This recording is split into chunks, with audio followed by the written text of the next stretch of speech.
Do you know the magical properties of amethyst and its lore? So the legend goes, Dionysus, the Greek god of wine and pleasure, was insulted by a mere mortal. This incident drove him into a blind rage, in which he devised a plan to unleash his rage on the next mortal that crossed his path. Unfortunately, a beautiful chaste maiden was on her way to the temple of the goddess Artemis to pay tribute. Dionysus had approached the virgin maiden, though she declined his advances. Consequently, he summoned 2 tigers to do his bidding. The young maiden was unaware of the dangers ahead, and Artemis had very little time to react. As the tigers lunged towards the maiden, Artemis quickly turned her into a pure crystalline quartz, and doing so unfortunately ended the maiden's life, but saved her from a gruesome attack. Afterwards, Dionysus felt remorse and a deep sadness for what he had done. As he wept and sobbed, he emptied his goblet by pouring his wine over the quartz maiden as an offering and act of atonement. This wine turned the quartz maiden from clear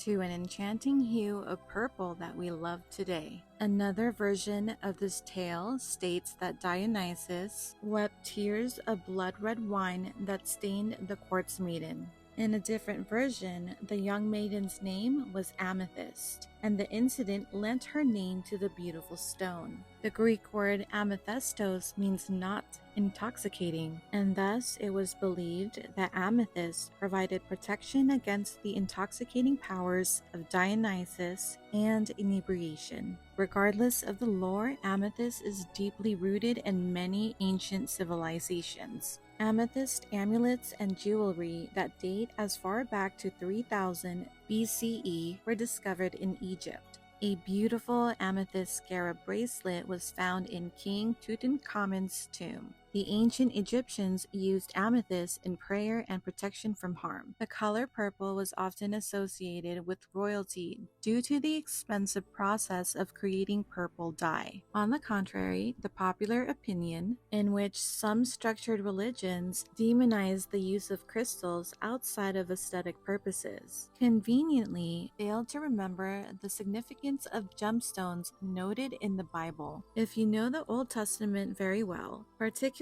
the book of Exodus chapter 28 verse 9 through 29, you'll know that amethyst is one out of 12 gemstones fashioned onto a breastpiece and shoulder pieces of the ephod. There are a total of 12 stones, one for each of the names of the sons of Israel, each one engraved like a seal with the name of one of the 12 tribes. These garments held a holy significance, in which it was to be worn by Aaron, the brother of Moses, upon entering the holy place. While wearing these garments, he will bear the names of the sons of Israel over his heart on the breastpiece of decision, and thus he will always bear the means of making decisions for the Israelites over his heart before God. As you know, one of the properties of amethyst is mental clarity and promoting a level head. Pretty cool, right? Later on, medieval European warriors wore amethyst trinkets to help them maintain mental clarity, a level head, as well as protection during battle. And eventually, amethyst would be worn on crowns under royal monarchy. Members of the clergy began to wear amethyst as a symbol for Christ. During the Middle Ages, amethyst symbolized piety and celibacy. Its symbolization changes from time period to time period. However, today, amethyst is still worn by many church officials. The Roman Catholic Church cardinals wore and still wear amethyst as a sign of divine purity and spirituality.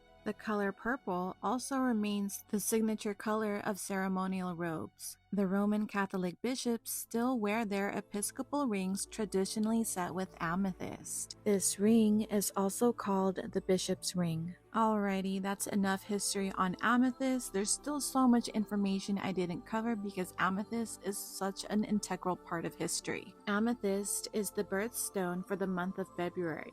It is said that Saint Valentine wore an amethyst ring carved with an image of Cupid. Today, amethyst is used for enhancing intuition, and psychic abilities. Healers have been using amethyst for this purpose for centuries. It is also still used for protection. Due to its mythological origins, it is believed that amethyst provided a sobering effect, thus also promoting mental clarity, decision-making, and tranquility. But it won't prevent intoxication. Crystal healers do use amethyst to help with addiction. Amethyst also promotes a spiritual awakening. You can use amethyst in meditation for clarity or for enhancing intuition and psychic abilities. While you meditate, you can hold it for the duration of your meditation. You can also meditate lying down while placing it over your third eye. You can carry it for protection from negative energies and other properties. It is also used in spell work to enhance intuition and existing psychic abilities. Please be aware that some amethysts fade in color due to prolonged exposure to sunlight. I hope you enjoyed this video and don't forget to subscribe. This is a series, so stay tuned for the next one.